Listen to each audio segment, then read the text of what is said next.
गरज नसते. म्हणून उद्या खूप महत्वाचा असा दिवस आहे. त्याचबरोबर आपला पित्रांचा सुद्धा सण म्हणायला काय हरकत नाही. पित्रांना सुद्धा आपण त्या दिवशी अन्न देत असतो. म्हणून उद्या पित्रांचा सुद्धा सण आहे.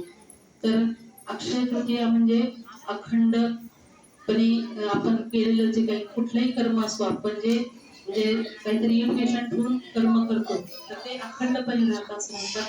म्हणून त्याला अक्षय असं म्हटलं जातं. आणि तृतीया म्हणजे तृतीया असते त्या दिवशी, अक्षय तृतीया. तर गंगा सुद्धा या दिवशी धरतीवरती आली ती ब्रह्मलोकातून. आणि ज्यावेळेस म्हणजे सगराने तिच्यासाठी तपश्चर्या केली, तर त्यावेळेस तिने विचारलं की मी जर खाली यायचं म्हटलं तर माझा एवढा प्रेशर कुणी झेपू शकणार नाही.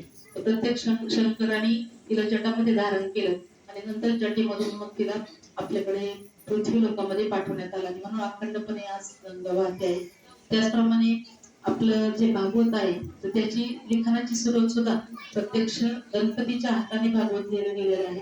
आणि म्हणून त्याची सुरुवात सुद्धा याच दिवशी झाली होती. आणि म्हणून भागवत सुद्धा आज हजारो वर्ष, कितीतरी हजारो वर्ष होऊन गेले कृष्ण गेल्यानंतर, म्हणजे द्वापार युगानंतर, परंतु आजही भागवताचं पारायण आपल्याकडून होत आहे. आणि त्याच्यामध्ये गुरुमाऊलींनी इतकं सुंदर संक्षिप्तपणे आपल्या ते करून गेलेलं आहे. कारण एकनाथी भागवत जे होतं ते खूप मोठं होतं, ते वाचायला सुद्धा खूप वेळ लागायचा आणि त्यातून अर्थबोध लवकर होत नव्हता. परंतु गुरुमाऊलींनी आपल्याला संक्षिप्त रूपामध्ये भागवत ग्रंथ उपलब्ध करून दिला, ज्याच्यामध्ये आपल्याला खूप काही प्रमाणामध्ये सगळ्या गोष्टी सहजपणे समजतात.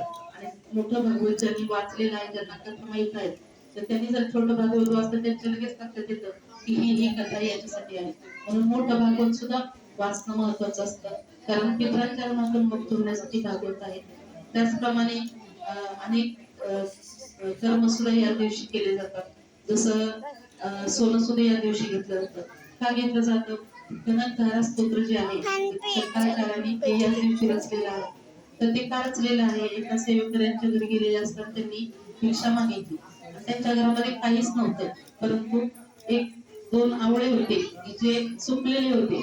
आणि ते सुकलेले आवळे त्यांनी मनापासून त्या शंकराचार्यांना दिले. आणि मनापासून दिलं तर त्याचं नक्कीच आपल्याला फळ मिळत असतं. आणि म्हणून प्रत्यक्ष शंकराचार्यांनी त्या ठिकाणी सोन्याच्या आवळ्याचा पाऊस पडला होता असं म्हणतात.